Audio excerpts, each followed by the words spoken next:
बिस्मिल्लाहिर्रहमानिर्रहीम। आज हम कद्दू गोश्त बनाएंगे। तो आइए देखते हैं कैसे बनता है। कद्दू गोश्त बनाने के लिए 1 किलो हमने बकरे का गोश्त लिया है। इसको अच्छी तरह वॉश कर लिया है। 2 अदद प्याज लेकर उनको हमने काट लिए। लहसुन की हमने छील ली है। इसमें हम कितना पानी डालेंगे कि अच्छी तरह गल जाए। 1/4 टेबल स्पून हल्दी डालेंगे। 1 टेबल स्पून भरकर रेड चिली, आप अपने टेस्ट के हिसाब से कम या ज़्यादा कर सकते हैं। 1 टेबल स्पून नमक, इसको भी अपने टेस्ट के हिसाब से आप कम ज़्यादा कर सकते हैं। अब 10 मिनट के लिए हम कुकर चलाएंगे।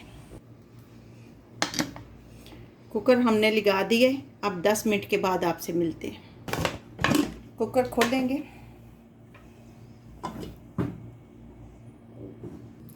1 किलो कद्दू हमने लिए। इसको हम काट लेंगे। इसका छिलका जो है ना वो मोटा मोटा कटेगा।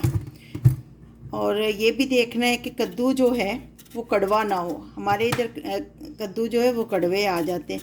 इतना मोटा इसका छिलका उतरेगा तो फिर ये गलेगा। अब आपने अपनी पसंद के हिसाब से इसको काट लेना है, जिस तरह के आपको चाहिए। ज़्यादा बारीक नहीं आपने काटना, क्योंकि कुकर में पकाने तो फिर बिल्कुल ही ना गल जाए। 1/2 कप आपने ऑयल डालना है। 2 टमाटर लेकर हमने काट लिए हैं, वो डालेंगे। 4 अदर हमने सब्ज़ मिर्चें लेकर काटी हैं और उनको डालें। आप अपने टेस्ट के हिसाब से कम ज़्यादा कर सकती हैं। देखें गोश्त ने भी पानी छोड़ दिया, तो पानी कम डालना चाहिए। 1 टेबल स्पून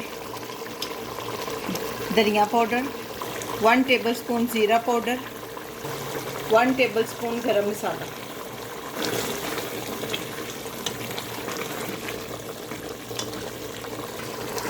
तीन से 4 मिनट तक अच्छी तरह हम इसको फ्राई करेंगे। गोश्त अच्छी तरह हमारा फ्राई हो चुका है। ये देखें ऑयल बिल्कुल अलग हो गया है। अब हम इसमें कद्दू डालेंगे। कद्दू डालने के बाद हम इसको 4 से 5 मिनट तक अच्छी तरह फ्राई करेंगे। उससे टेस्ट बहुत अच्छा बन जाता है। अच्छी तरह 4 से 5 मिनट तक हमने फ्राई किया है। अब इतना पानी डालेंगे जिससे कद्दू गल जाए। और अब हम 10 मिनट के लिए फिर कुकर चला देंगे। कुकर बंद कर दिया। अब 10 मिनट के बाद हम इसको खोलेंगे।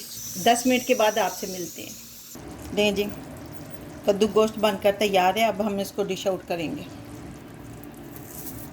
सब्ज़ धनिया डालेंगे।